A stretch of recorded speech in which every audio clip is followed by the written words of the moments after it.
Boa noite. Acredito eu que estamos dentro do nosso horário. Quem sabe pelo meu relógio aqui, faltando apenas 1 minuto.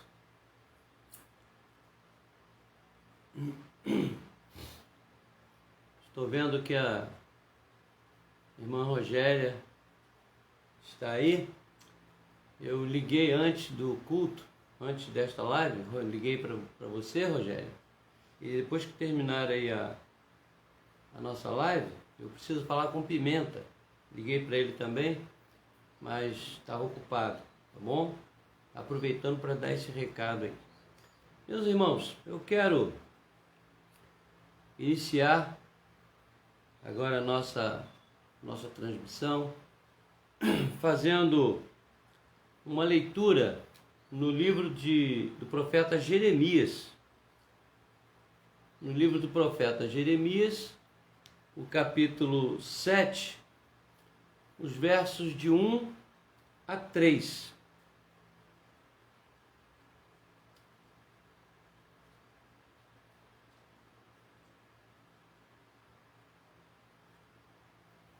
Jeremias, capítulo 7, versos de 1 a 3. Assim diz a palavra do Senhor. Palavra que da parte do Senhor foi dita a Jeremias, e é claro, para ser transmitida ao povo. Põe-te à porta da casa do Senhor e proclama ali esta palavra, e dize: ouvi a palavra do Senhor, todos de Judá, vós, os que entrais por estas portas para adorardes ao Senhor. Assim diz o Senhor dos exércitos, o Deus de Israel: emendai os vossos caminhos e as vossas obras, e eu vos farei habitar neste lugar. A palavra para a nação de Israel, antes disto, Jeremias, estava assim um pouco reclamante. Jeremias era um reclamante não chato, não aborrecido, mas era um lamentador da situação de Israel, não é? Chamado de chorão, conhecido no meio teológico como o profeta chorão, porque ele lamentava muito. E depois desse lamento, ele achava até que o seu trabalho era inútil, era um trabalho inútil. Deus o exortou dizendo que não, que o profeta precisa mesmo estar falando ao povo. E aqui Deus fala através do profeta, exortando o povo a uma coisa: não adianta chegar diante de Deus para adorá-lo, não é o que ele diz. Dize ao povo: vocês que entram para adorar, que me buscam para adorar, vocês, antes da adoração, vocês precisam parar um pouco e endireitar seus caminhos. É uma orientação, uma exortação que vale para todos nós. Sempre que buscamos o Senhor para adorar, seja no templo, fora do templo, na vida pessoal, a primeira coisa que nós devemos fazer é nos preocupar com o caminho em que estamos trilhando. Então nós vamos orar, não é? Nesse momento que nós estamos reunidos para adorar a Deus, vamos fazer uma oração, pedindo a Ele que nos oriente, nos guarde, nos conduza neste trabalho de adoração que prestamos diante do trono dele. Ok? Então vamos orar. Amado Deus, Senhor nosso, nós queremos, ó Deus, diante de Ti, dizer-te que estamos aqui para Te adorar em primeiro lugar. Esta é a nossa função como igreja. Adorar o Senhor na beleza da Sua santidade. Portanto, ó Deus, queremos Te rogar que, através da obra do Teu Espírito Santo, o Senhor esteja nos ensinando isto, a melhor maneira de buscar a Tua presença, de Te adorar. Rogamos, ó Deus, que nos conscientize a cada dia, a cada momento, de que precisamos buscar uma forma mais santa possível para estar diante do Senhor. Sabemos que não é possível uma perfeição, posto que, como teu servo, o apóstolo Paulo, fala em Romanos, o mal que habita em nós, a nossa natureza, sempre nos impede de te adorar com perfeição. Sabemos disso, lamentamos, mas pedimos que nos ajudes a apresentar ao Senhor uma adoração mais verdadeira possível.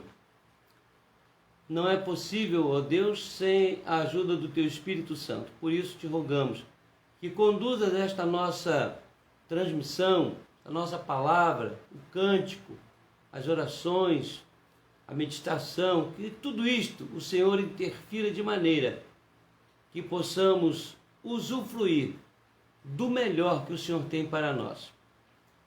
E que a nossa adoração, mesmo falha humanamente falando, mas na intermediação do Teu Espírito, pela graça de Jesus, chegue ao Teu trono de glória.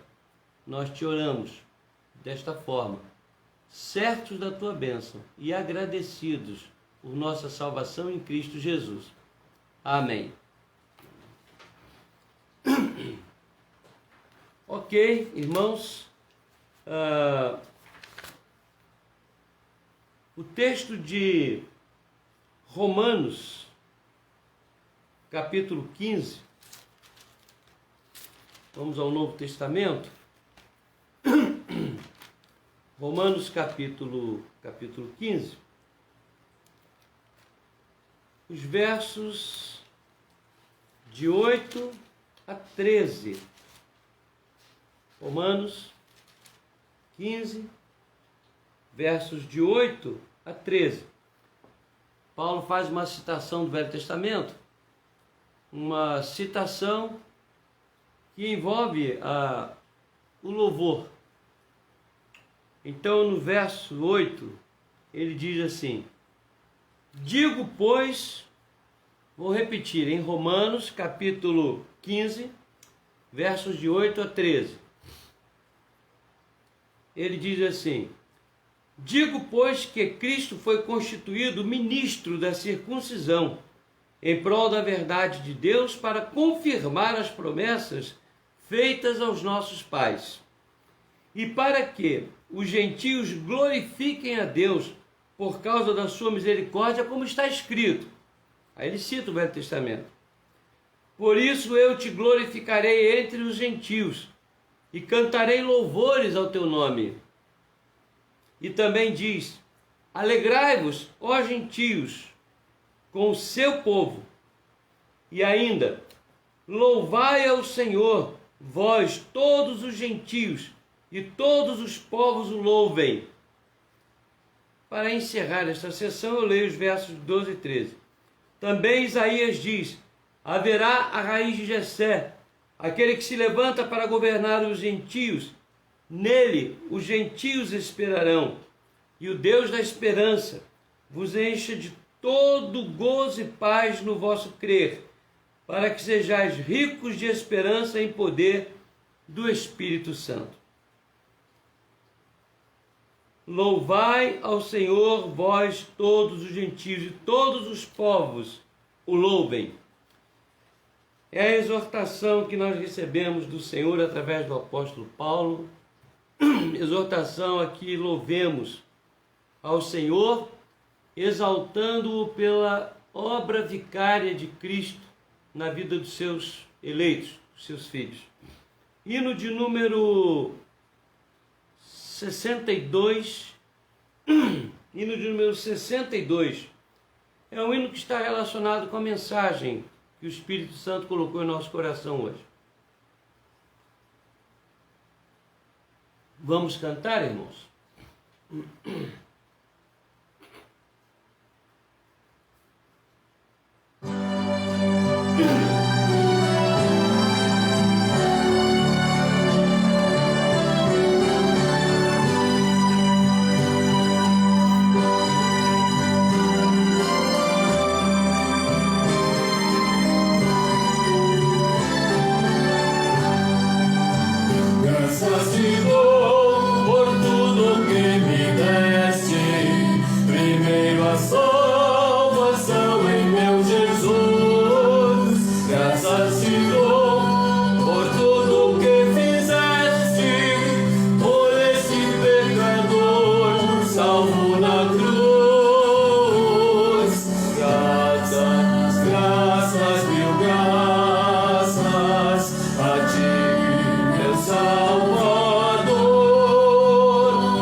janelas de fartura. Graças, graças, mil graças a ti, meu Salvador. Graças, graças, mil graças por teu precioso amor.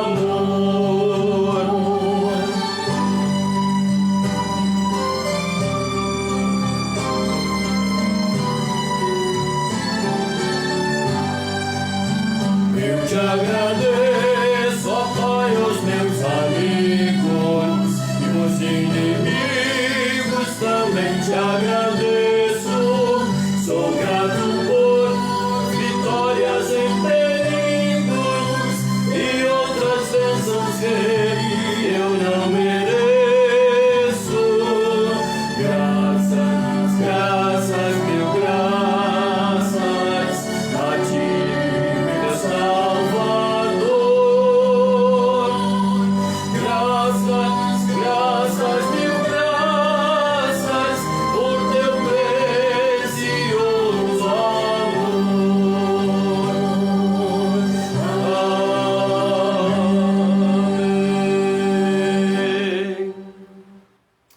Amém. Os irmãos vão de perceber o quanto este hino fala a respeito daquilo que o Espírito colocou em nossa mente, em nosso coração. Agora eu quero retornar ao Velho Testamento, no livro das Crônicas, o capítulo 16, versos de 11 a 14, que fala sobre a morte de Asa.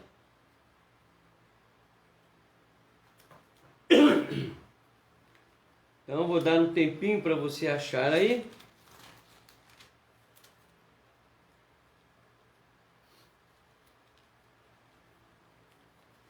Asa foi um rei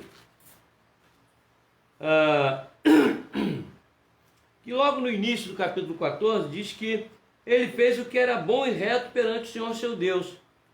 Aboliu os altares, os postes ídolos, todas aquelas coisas. Ele teve uma vitória muito importante sobre o etíope Zerá, né, com os seus homens, que estava ameaçando o reino.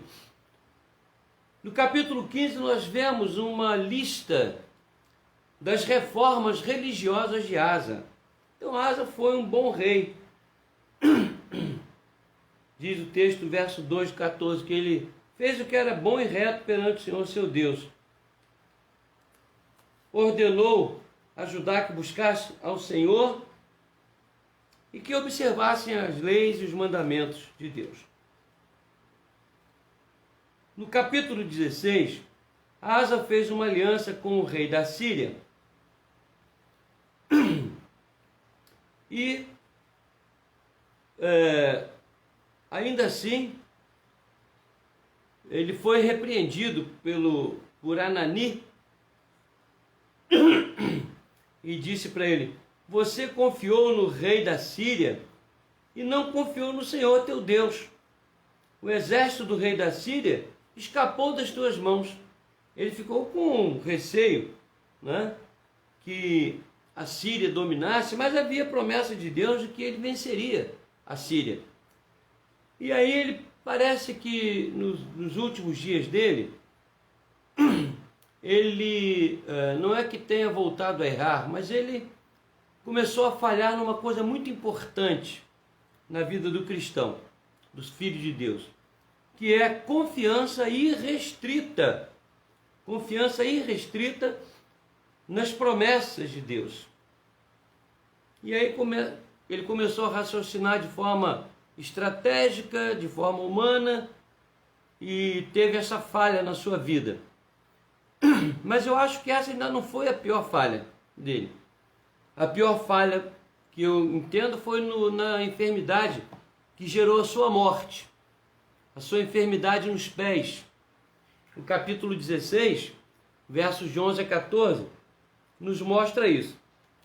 Eis que os mais atos de Asa, tanto os primeiros como os últimos, estão escritos no livro da história dos reis de Judá e Israel. No 39º ano do seu reinado, então já estava reinando há 39 anos, quase 40, igual Davi. Esse reinado longo indica um rei aprovado por Deus, um rei que estava no centro da vontade de Deus. Então, o reinado dele foi um reinado longo. Ele caiu doente dos pés. A sua doença era em extremo grave. Contudo, na sua enfermidade, não recorreu ao Senhor, mas confiou nos médicos. Descansou Asa com seus pais, morreu no 41º ano do seu reinado. Então ele reinou mais tempo do que Davi. 41 anos, não completos. Sepultaram-no no sepulcro que mandara abrir para si na cidade de Davi. Puseram-no sobre um leito que se enchera de perfumes e de várias especiarias, preparados segundo a arte dos perfumistas. Foi muito grande a queima que lhe fizeram destas coisas. Deixa eu falar para os irmãos que essa prática, quanto mais perfumes, quanto mais essências, quanto mais queima desses produtos acontecia, mais se declarava o amor ao rei, a consideração ao rei. Então a nação de Israel considerou Asa como um grande rei, e realmente foi um dos melhores reis que dominaram o povo de Deus. Pois bem,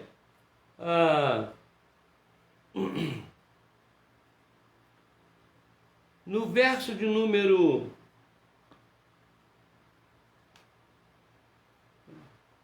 do número 12, no verso número 12, que nós lemos sobre essa terrível doença dos pés de Asa, que era extremamente grave, diz aqui o texto de que, contudo, ele não recorreu ao Senhor, mas confiou nos médicos. Vejam que aquela mulher do fluxo sanguíneo, durante 11 anos, ela recorreu aos médicos, mas ninguém deu jeito na doença dela. Só quando ela chegou diante de Jesus e tocou em Jesus, nas vestes de Jesus, é que ela foi curada. Não estou dizendo que os médicos não são pessoas que devamos procurar. Claro que sim. Médicos, cirurgiões. Hoje eu falei com a Norma que a medicina está muito avançada, não é? E a gente fica impressionado com o avanço da medicina em um século mais ou menos, no século XIX, um século e meio. No século XIX, a medicina não tinha nem noção, a área medicinal, do que seria hoje. Eu fico imaginando o que é que vem por aí até os anos 50, 2050, como vai ser. Muito bem. Mas nós precisamos confiar, primeira e unicamente, em Deus, no Senhor. Vamos confiar nos médicos, também nos remédios, nas vacinas. O mundo inteiro está esperando a vacina para a Covid. Venha de onde vier, sejam quantas forem, o mundo inteiro está assim, confiante. Mas nós, servos de Deus, somos confiantes primeiro no livramento de Deus. Ah, mas alguns cristãos têm morrido. Cristãos têm morrido ao longo da história de muita coisa. Infarto, hipertensão, AVC, atropelamento, desastres. Então, é claro que também alguns cristãos morreriam dessa Covid, claro. É mais um elemento, mas não significa que não estejamos protegidos. Estamos. Deus tem protegido, tem guardado o seu povo e tem olhado de uma maneira muito especial para aqueles que se recorrem a Ele, primeiro e sempre, não é? independente de recorrerem aos médicos e aos remédios, que devem também ser buscados. Nós vamos, nesse momento, fazer o contrário do rei Asa. Nós vamos buscar o Senhor primeiro, mas também os médicos e a medicação, mas o Senhor é suficiente. E Ele é que vai indicar o médico, vai indicar a medicação, porque é Ele que deu sabedoria ao médico, aos cientistas, tudo vem dele. Mas antes eu gostaria de lembrar aqui do aniversário de Clenir, a quem nós já parabenizamos lá no grupo. Ela fez aniversário ontem, dia 18. Ontem, né? Amanhã é 20, dia da consciência negra, né? Hoje é o dia da bandeira. Será que você cantou o hino da bandeira hoje? Eu perguntei para a Norma, você sabe o hino da bandeira? Ela, sei. Eu nem mandei cantar porque eu acredito nela. Mas aí no carro eu cantei o hino todinho. Salve lindo pendão da esperança. Muito bonito o hino. Mas poucos brasileiros hoje conhecem até o hino nacional, quanto mais o hino da bandeira. Bom, mas foi um dia muito bonito hoje. Ontem, a Neuzileia da Silva Arleu, que vem a ser a esposa do diácono Sebastião, tá? Ela e Clenir aniversariaram. Ok? Eu não sei se o José Carlos, o bispo, e a Carla estão aqui nos ouvindo e assistindo, mas eles vão fazer, né? Dia 22, 20 de domingo, né? Vão fazer aniversário de casamento. Então, não é isso? Domingo? Vão fazer aniversário de casamento. Eu estive meio no meio dessa pandemia, logo no início, eu estive no aniversário da Carla. O bispo fez lá uma festa muito bonita para ela, né? Não sei se agora, dia 22, eu vou poder ir lá.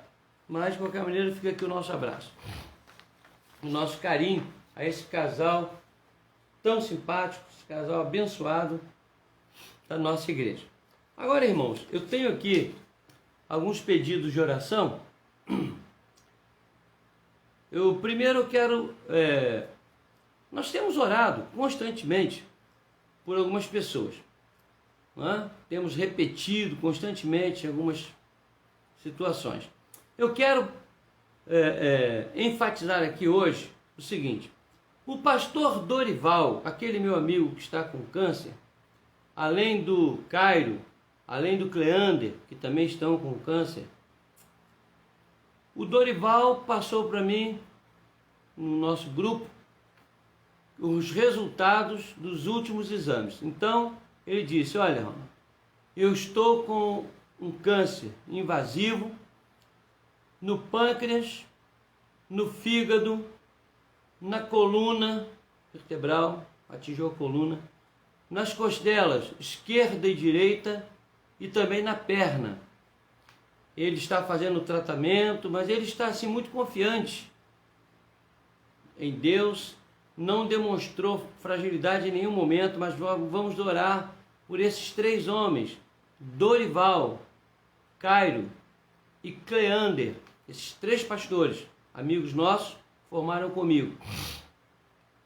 Também queremos pedir que a igreja continue a orar em favor do Assir.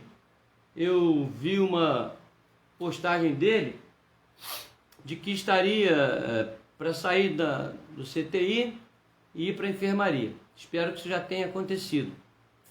O Samuelzinho, o sobrinho de Maria Luísa, ela me relatou que ele teve um problema de diarreia, algumas coisinhas lá, mas já está bem, mas está com Covid, está sendo cuidado. A Gisele, a filha da Rogéria, né, o quadro dela é um quadro também preocupante. Nós estamos providenciando, orando, rogando a Deus que nos permita fazer os exames necessários para que ela tenha um diagnóstico mais perfeito possível. Tem tirado sim a tranquilidade de toda a família, não a fé nem a esperança, mas a tranquilidade a gente realmente é abalado, né? O nosso irmão presbítero Inácio foi ao hospital hoje, da polícia, né? Da polícia não, da Marinha. Eu falei com ele cedo e agora novamente há um pouco tempo. Ele está para fazer uma cirurgia, né? E a gente sempre diz, é uma cirurgia simples, fácil, não é. Eu sei que nenhuma cirurgia é fácil. É uma cirurgia para corrigir um desvio de septo. E eles não marcaram ainda o dia, mas já vamos orar pelo presbítero Inácio, que também tem lá a sua comorbidade, né? Tem o seu problema no rim, é hipertenso, enfim, vamos orar pelo presbítero Inácio. E a nossa irmã Nívia, ela pede que oremos pelo Gilson, seu filho que está lá no Rio Grande do Sul, e pela Joelma, que está em Belém. Ambos estão enfermos, acredito eu. O pedido foi esse. Vamos então orar pelos filhos da irmã Nívia, ok? Bom, os outros pedidos que nós temos aqui, nós temos orado constantemente pela irmã Graça, pela Fátima, pelo seu pai, pelo seu irmão. Temos orado pela Dona Maria Maia, temos orado pela Cleni, por seu pai, por sua mãe. Temos orado, né, pela mãe do seminarista Francisco, que também tem o mesmo problema meu de neuropatia. Enfim, nós temos lembrado de todas essas pessoas, da irmã Norma, que está recuperando, né, está de alta, está recuperando. O médico disse que a cirurgia está bem cicatrizada. Enfim, temos orado por todos estes irmãos. Temos orado pelo meu sobrinho Fábio, que colocou uma platina na cirurgia que fez no punho. A minha sobrinha Adriana, que está em vias de fazer uma cirurgia nas vistas. Do Manuel Coelho. Estão vendo? São muitas pessoas e nós buscamos lembrar de todas elas. Não nos falha a memória, graças a Deus. Esses casos que eu coloquei são os mais urgentes. Aqueles que têm incomodado bem, têm incomodado bastante a cada um de nós. Vamos orar então? Senhor nosso Deus, amado Pai, nós queremos ao Senhor lembrar de cada uma dessas pessoas, colocando-as diante do Teu trono. Além de todas essas pessoas que citamos, nós agradecemos pela vida da Leia e agradecemos também, ó Deus, pela vida da Cleni. Te louvamos pela vida do teu servo bispo e também da Carla. Senhor, nós agradecemos a Ti teu cuidado para com os teus filhos. Tu tens protegido Samuel, a Cira, a Vanessa. O Senhor protegeu o Fábio, tem protegido a Adriana. O Senhor tem abençoado, ó Deus, a Norma. Tem cuidado do pai da Fátima, do seu irmão. O Senhor tem cuidado de cada uma dessas pessoas. Nós somos gratos ao Senhor. Estamos rogando que o Senhor esteja visitando de maneira muito especial também a Gisele, o Inácio, a Joelma, o Gilson, o Assírio, o Samuel. Estejas cuidando, ó Deus, desses teus filhos, permitindo que todos eles possam se recuperar. Assim também os teus servos Cleander, Cairo, Dorival. Ó Senhor, nós te rogamos por cada um desses irmãos, cada uma dessas irmãs. Rogamos, ó Deus, que esteja sustentando tua igreja. Rogamos-te, ó Pai, que estejas nos abençoando com a solução desse problema mundial, nos permitindo, ó Deus, ultrapassar essa experiência, que certamente há de servir para a tua glória e para testemunho do teu poder diante dos homens. Ó Deus amado, rogamos-te que estejas com cada um dos teus filhos que estão participando conosco desta transmissão. Que o teu Espírito Santo leve ao coração de cada um de nós as tuas verdades, aquilo que o Senhor quer que nós entendamos a respeito da tua palavra santa. Pai, nós te pedimos ainda que estejas nos abençoando como igreja, permitindo que em breve tempo possamos retornar à tua casa para podermos falar como teu servo Davi. Para nós, vale mais um dia na tua casa do que 1000 dias em qualquer outro lugar. Nós pedimos ao Pai que nos permita sentir assim, unidos pelo Espírito, todos nós, não apenas da nossa igreja, mas todos os teus filhos que te servem e te adoram, todos os teus eleitos, possam estar sentindo esta unção do teu Espírito, esta unção de comunhão. É o que nós oramos, certos da tua bênção e agradecidos, em nome de Jesus, o teu Filho, nosso Senhor e Salvador. Amém.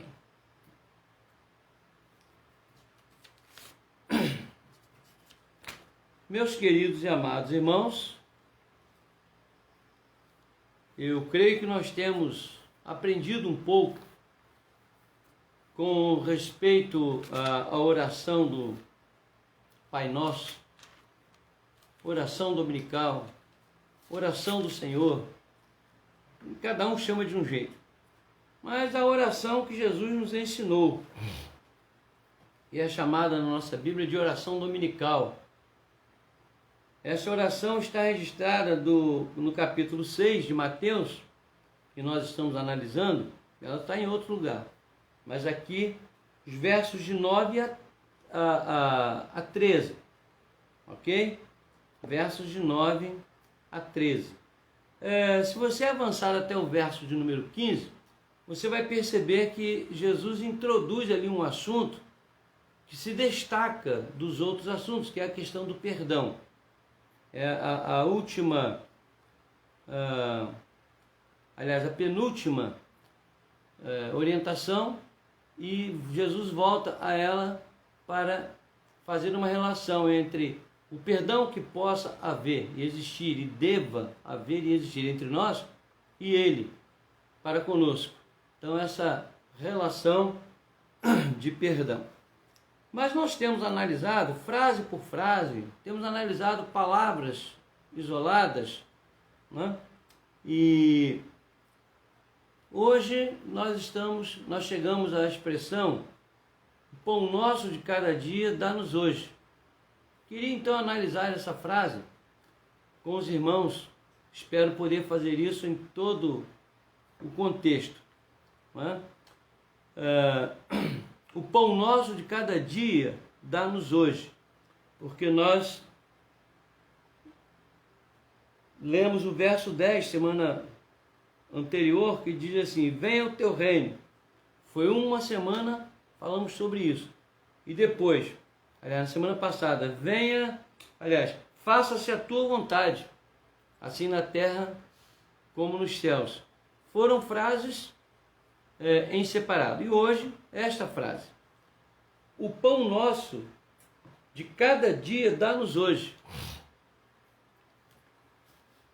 Eu já tenho falado aqui sobre isso, dizendo o seguinte: não podemos olhar esta oração, esta palavra de Jesus, como sendo uma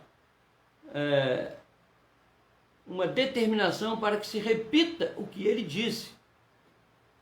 Se você repetir, pensando em cada uma dessas coisas, você não está pecando, ninguém vai para o inferno por causa disso.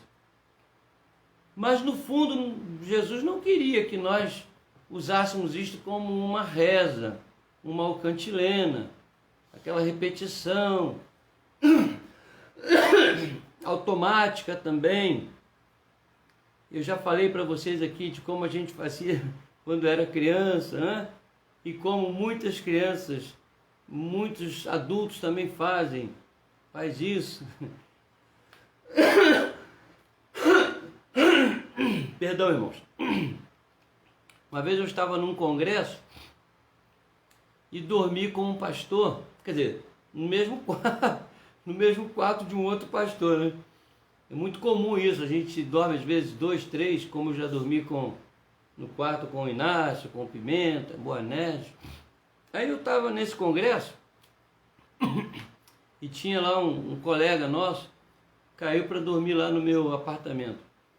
De noite eu escutei lá um movimento, eu acho que ele estava sonhando, e ele começou a falar: Benzinho, Benzinho, Benzinho, vamos fazer Papai do Céu, vamos fazer. E ele falava isso como se ele estivesse em casa com a esposa e revelando talvez uma prática que ele usava diariamente, ou todas as noites com ela, né? E ele chamava: Benzinho, vamos fazer Papai do Céu. Nós rimos muito com aquilo. Depois, lembrando disso, ele achou até engraçado também, mas era um costume, né? Ele deveria, provavelmente ele chegava à noite e falava com a esposa: amor, vamos fazer Papai do Céu? E ele repetiu isso dormindo, nós rimos muito. Mas essas frases aqui, elas se tornaram uma prática comum na vida dos cristãos. E eu repito, não há pecado nenhum em repetir esta oração ipsis literis, ou seja, do jeito que está escrito. Mas é necessário que nós analisemos o que é que Jesus quis dizer com cada uma dessas frases. E nós já avaliamos aqui, eu tenho certeza que muitos de vocês nunca pensaram que cada frase dessa significasse aquilo que nós temos colocado. E provavelmente existam significados outros que eu nem alcancei, que o Espírito Santo não me mostrou. É possível. Eu não sou perfeito, não sou sabichão, eu não sei tudo. Então, possivelmente, deve existir ou deva existir alguma abordagem que me faltou, né? Porque o Senhor não é limitado em sua mente, em seus propósitos, ok? Mas aquilo que eu tenho conseguido captar de cada expressão tem sido uma bênção na minha vida. Como, por exemplo, essa expressão: o pão nosso de cada dia dá-nos hoje.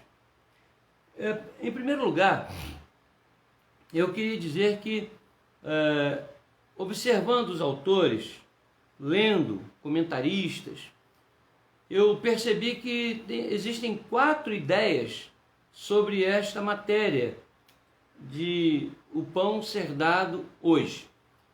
Dá-nos o nosso pão diário, nosso pão hoje. Então, 4 abordagens. Primeira abordagem: dá-nos aquilo que é necessário à nossa existência.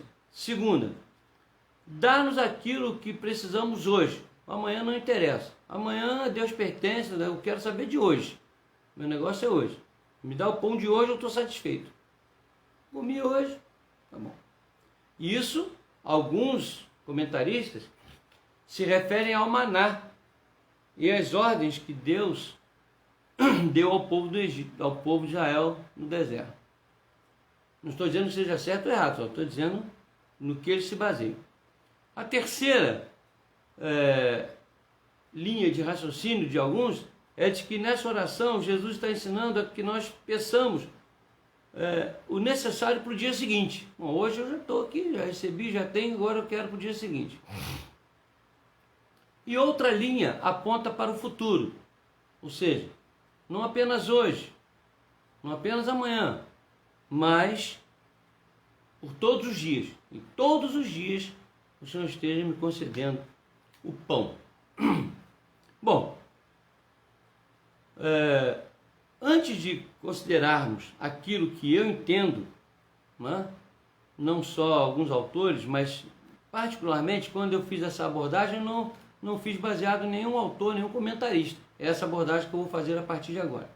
Fiz daquilo que eu entendo da palavra, que Deus me revelou. Pão. O que é pão? A palavra grega para pão significa exatamente isto, pão mesmo. Mas nós sabemos que a Bíblia tem muitas palavras que se aplicam a 2 ou 3 realidades espirituais, e o pão é uma delas. Fogo, água, vento, pão, vestes, entendeu? Muitas palavras na Bíblia têm significados espirituais, além de práticos, morais, mas basicamente espirituais. Então, o lugar onde Jesus nasceu foi em Belém. A palavra Belém, em hebraico, é Bethlehem, ou Bethlehem, Bethlehem, alguns falam de um jeito, outros falam de outro. Que significa casa de pão. Lehem é pão. Beit, casa de pão, casa do pão. Não foi à toa que Jesus nasceu ali. É impressionante isso. E a palavra pão na Bíblia tem um sentido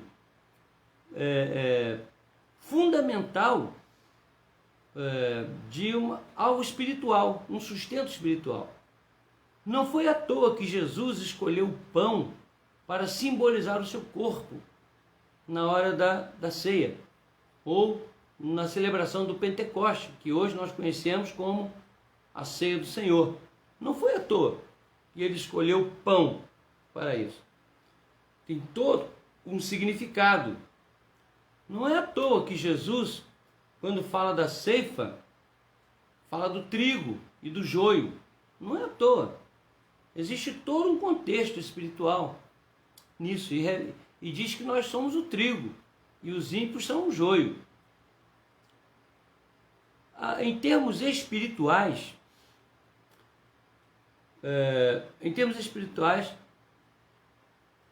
o pão significa alimento. Alimento. Em termos materiais, alimento espiritual, de vida. Não é? Porque Jesus disse que ele é o pão da vida.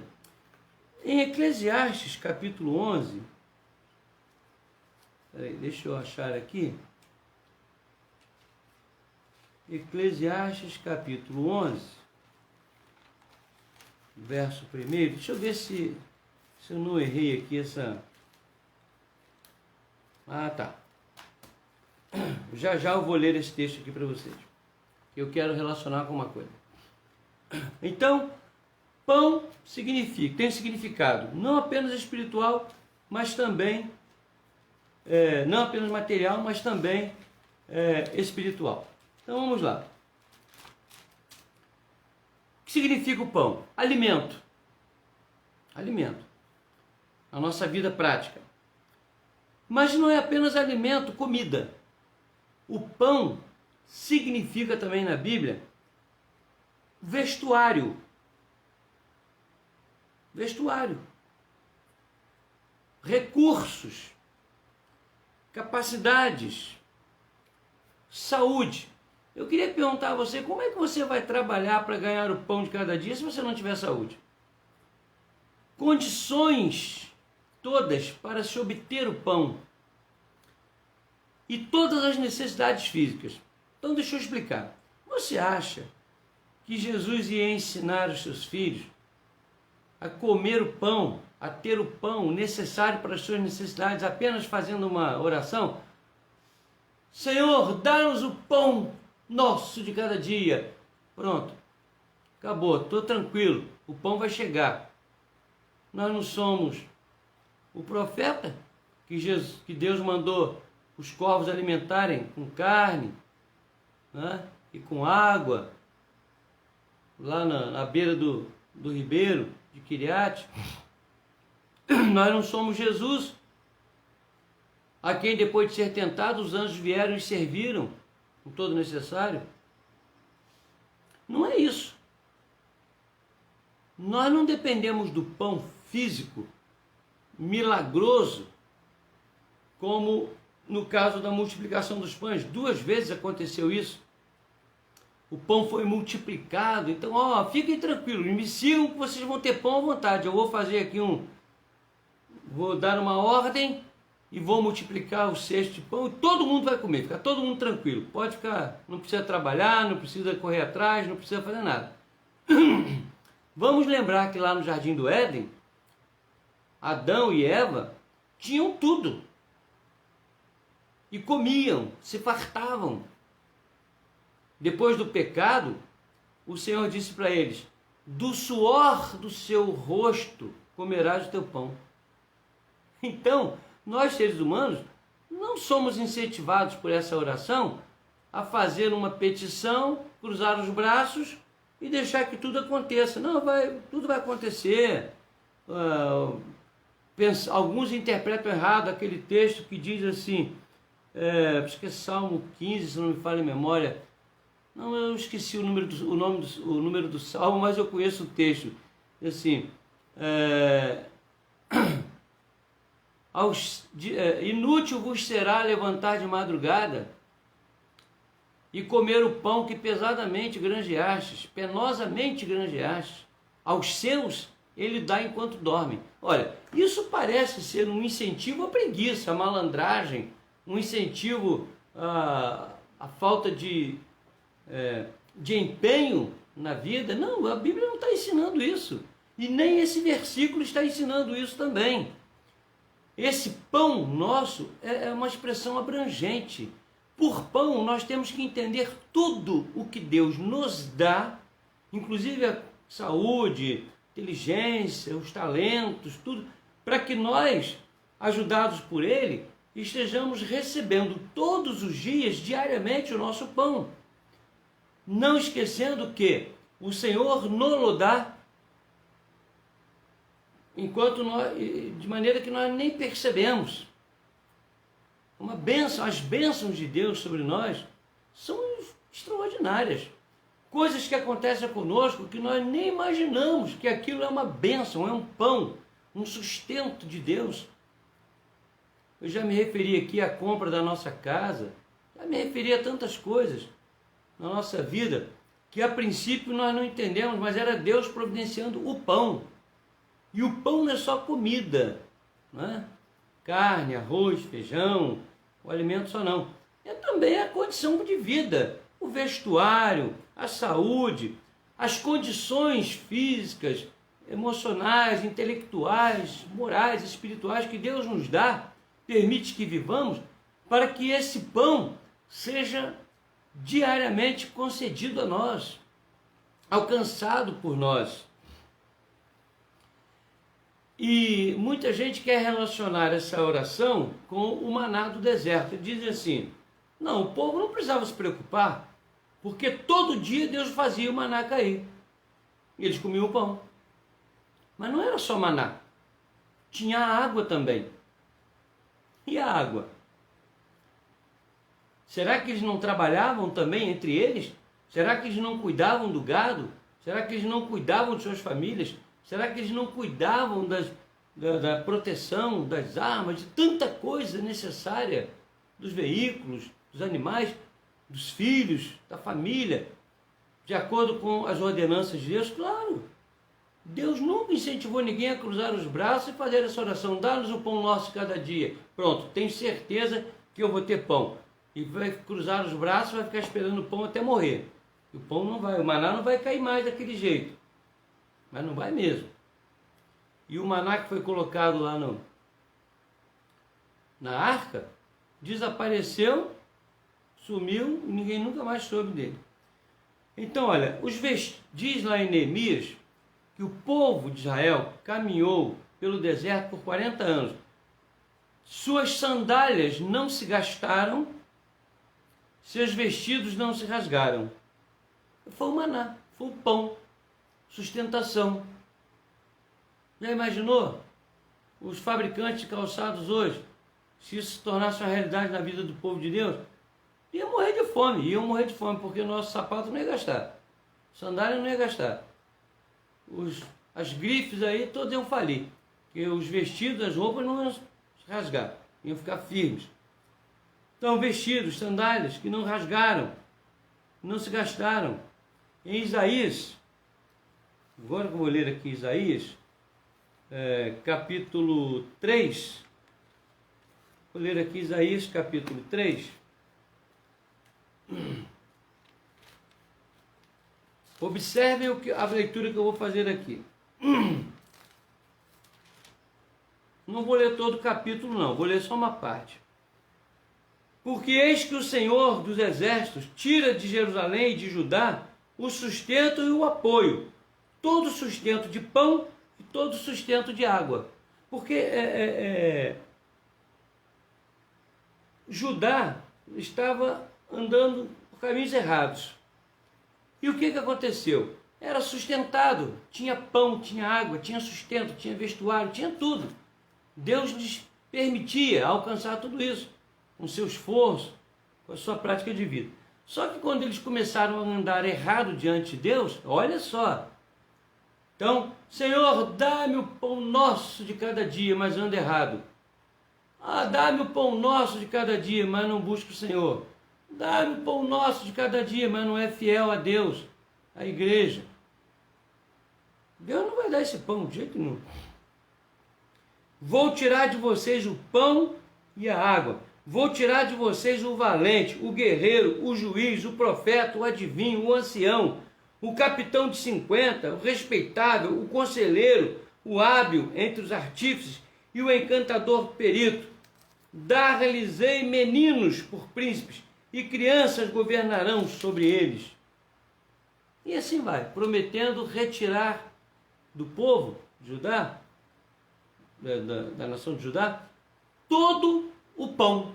E o pão ali é descrito como uma série de coisas.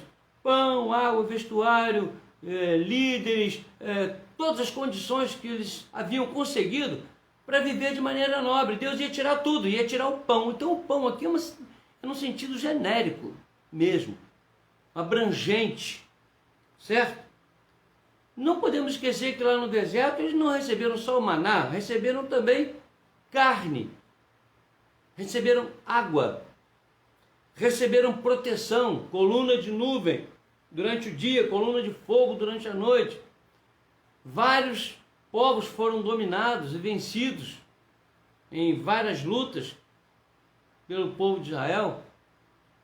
E assim, essa proteção, essa manutenção, esse cuidado especial é visto como pão nosso de cada dia. É o que Jesus falou quando o diabo tentou no deserto: manda essas pedras se transformarem em pão. Qual foi a resposta de Jesus? A resposta dele foi: nem só de pão viverá o homem, nem só de pão alimento.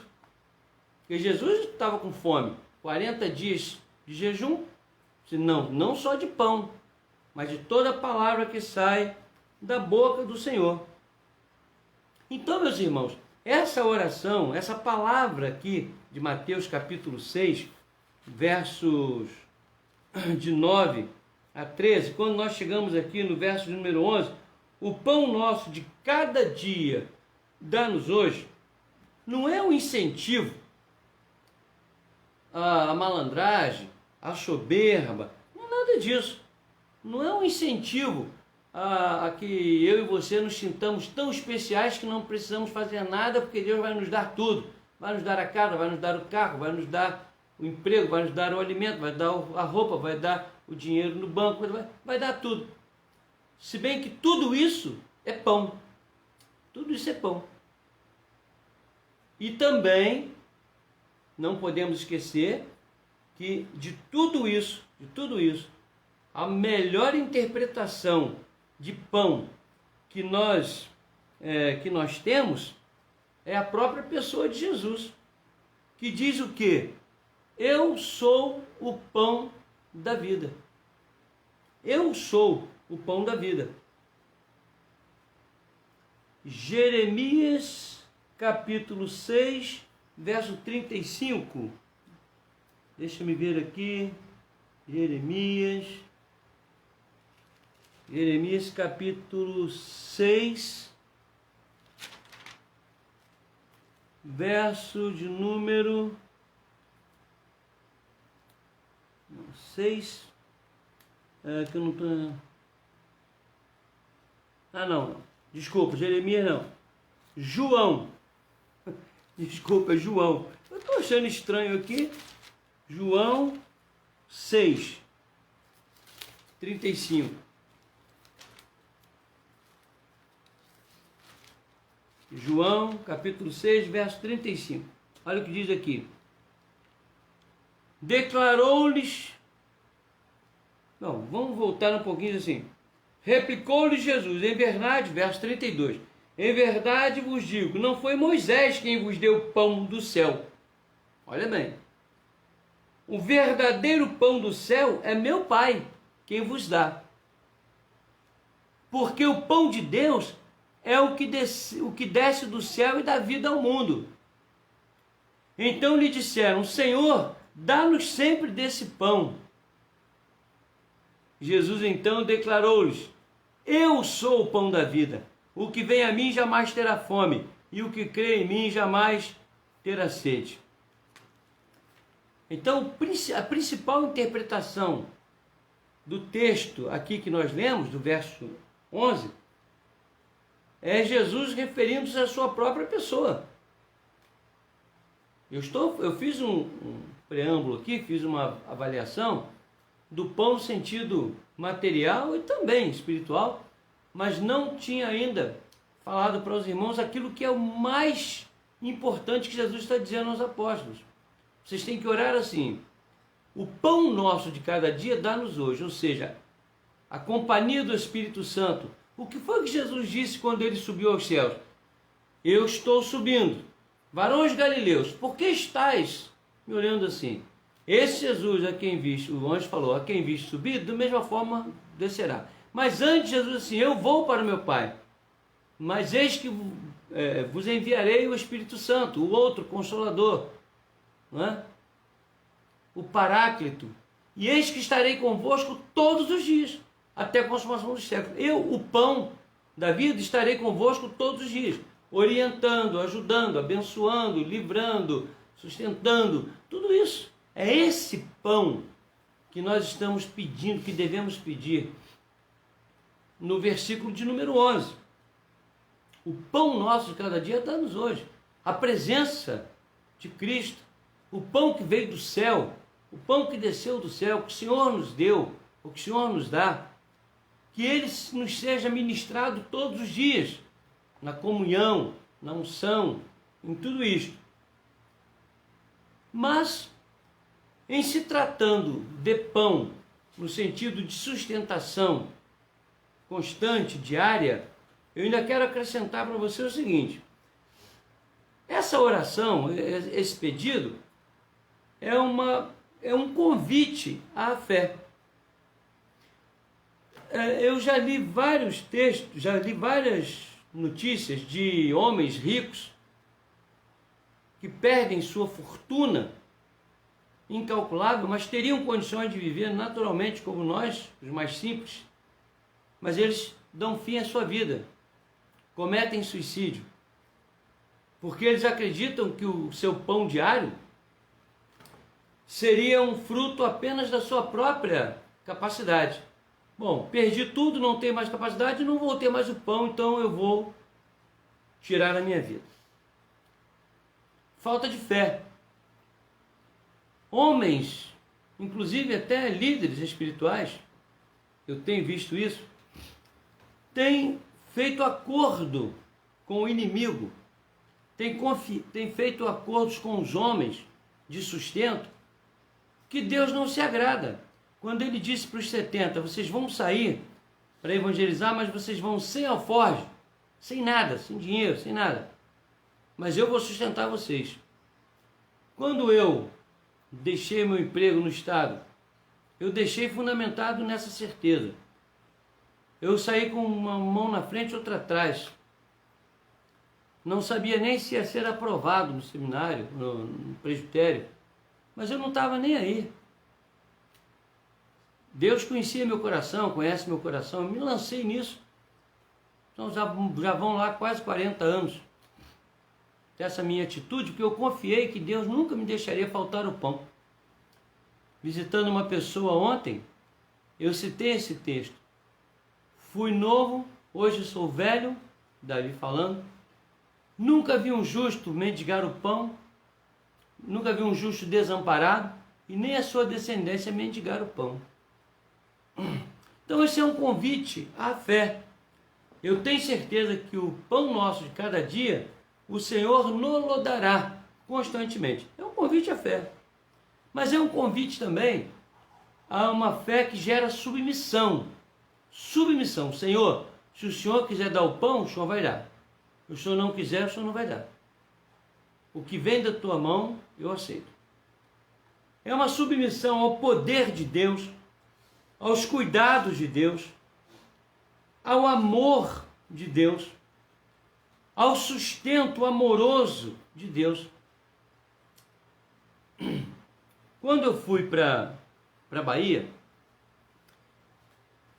eu hoje comentei isso com a Norma, nós saímos de uma situação totalmente diferente, de uma situação para uma outra totalmente diferente, tipo assim, da água pro vinho. Cheguei na Bahia, no sertão, um mês dormi no chão, porque não tinha nem cama. Eu almoçava numa pensão, às vezes na casa de um irmão, jantava aqui e ali. Uma situação totalmente diferente do pastor da primeira igreja presbiteriana de Nilópolis. Eu fui por vontade própria, por desejo e submissão ao Senhor, que nunca deixou faltar nada para mim, disse: eu atendo a sua oração, o pão, seu pão de cada dia, deixa comigo.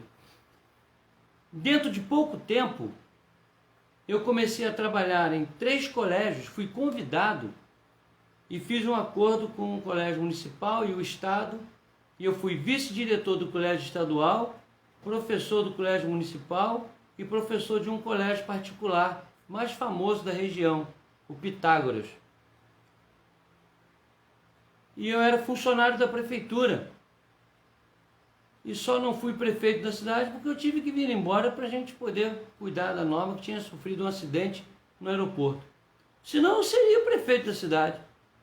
Há pouco tempo eu cheguei lá, a cidade toda, Pastor Ronaldo, aquela coisa toda. E nós gastamos o que tínhamos e o que não tínhamos para cuidar da Norma. Mas a minha situação financeira, no final, quando eu vim embora para Minas, era uma situação muito tranquila.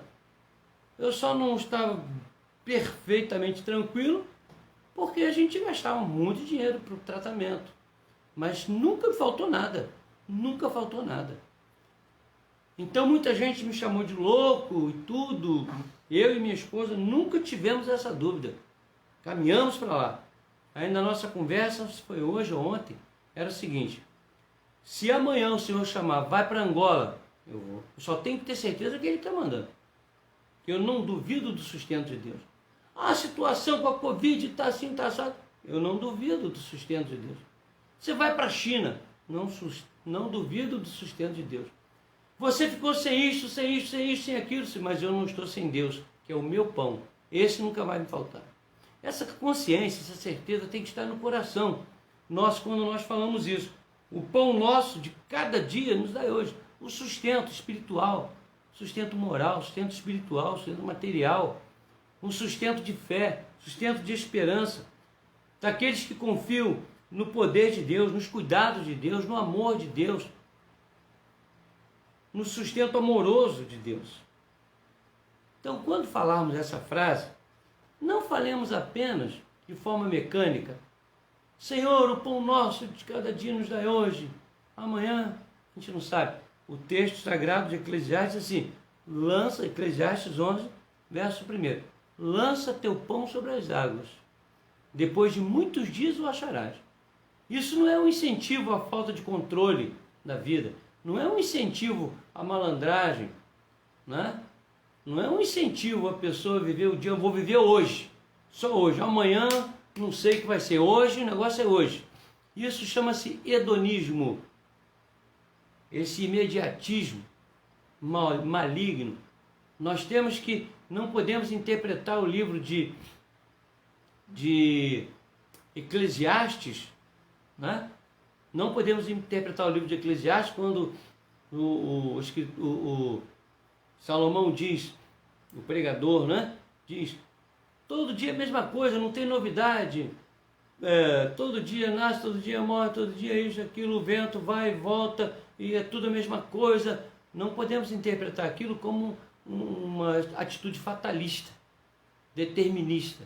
Não, eles estão mostrando que durante toda a vida de todos os seres humanos, os problemas a serem enfrentados serão os mesmos e deverão ser enfrentados com os olhos fitos no sustento de Deus, os servos de Deus. Eu diria, ao final, que essa expressão, o pão nosso de cada dia dá-nos hoje, deve nos levar a entender que a nossa dependência de Deus é diária. Existe uma frase muito interessante aí que a turma fala assim, quando se começa a pensar, a lembrar de coisas do passado, para justificar o presente e o futuro, aí tem uma frase assim, quem vive de passado é museu. Paulo diz assim, esquecendo-me das coisas que para trás ficam, prossigo para o alvo, para o prêmio da soberana vocação de Deus em Cristo Jesus. O pão de ontem, ou de ontem, comi ou não comi, aproveitei ou não aproveitei, foi de ontem. Hoje eu tenho que aproveitar as condições que Deus me dá, a proteção que Ele está me dando, a direção espiritual que Ele está me dando, para que eu receba o pão que Ele tem nas mãos para me dar, não só alimento físico, material, mas também alimento moral e espiritual. Eu tenho que estar pronto para isso, é isso que eu tenho que pedir. E isso vem a mim e chega a você através de Jesus, o pão da vida. Por quê? Essa expressão pão nosso de cada dia não é um incentivo à preguiça. Não é também um acordo unilateral. Mas existe isso sim.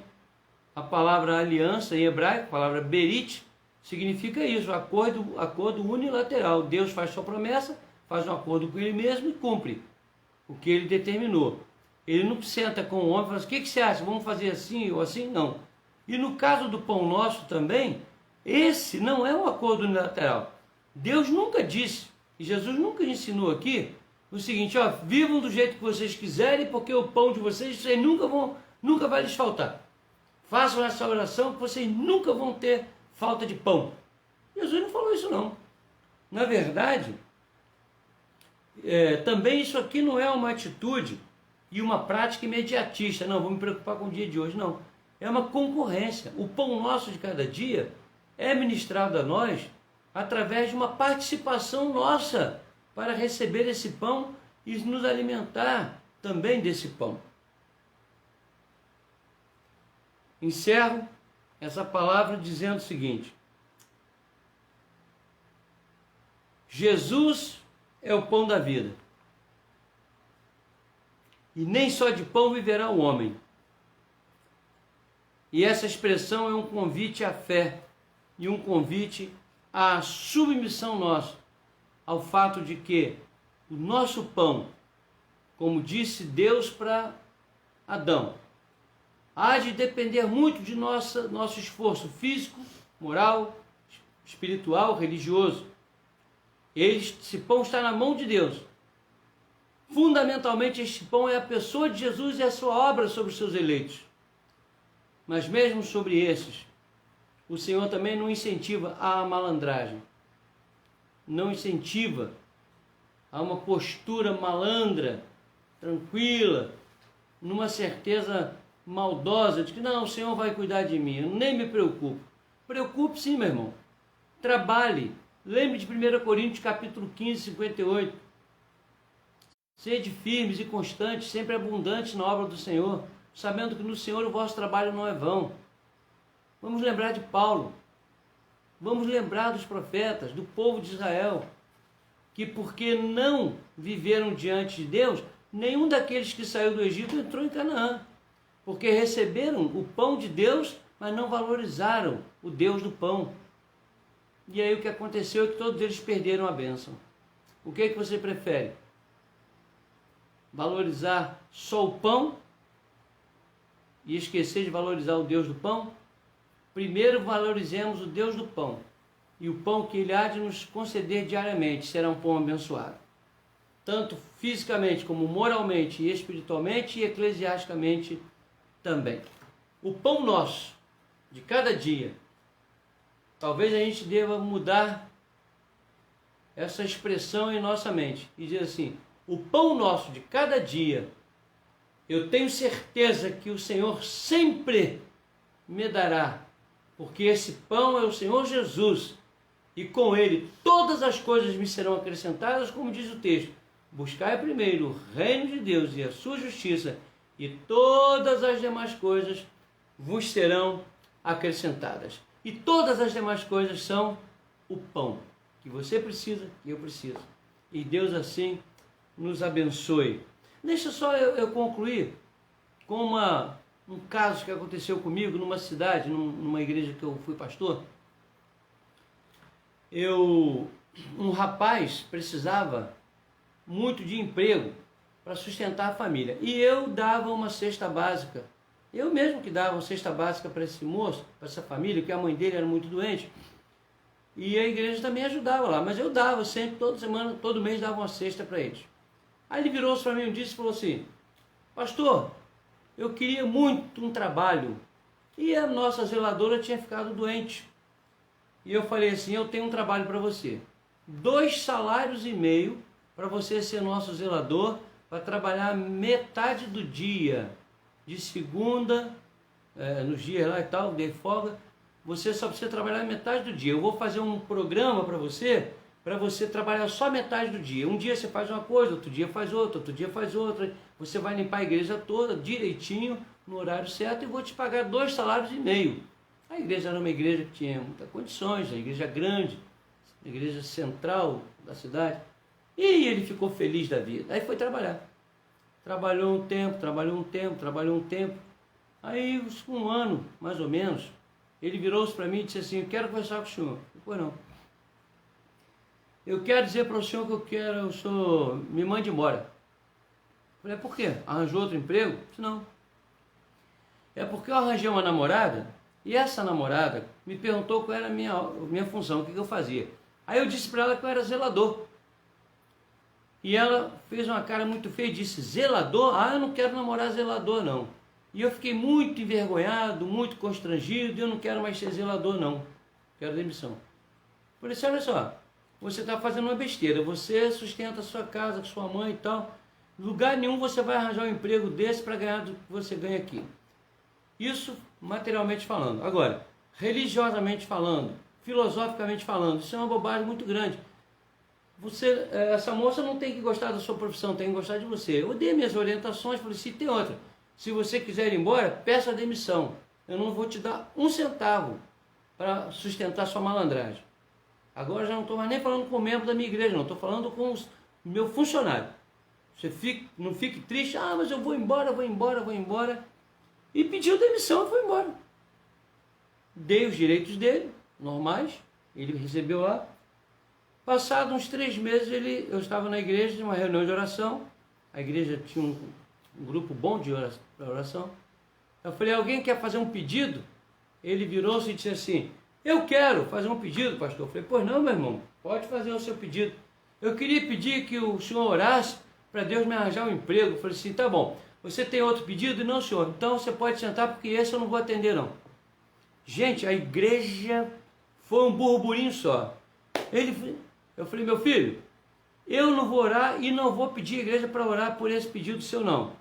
Se você quiser dizer para a igreja por quê, diga. Se você não quiser e quiser que eu diga, eu digo. Se você quiser que eu fique quieto, eu fico quieto e não falo nada.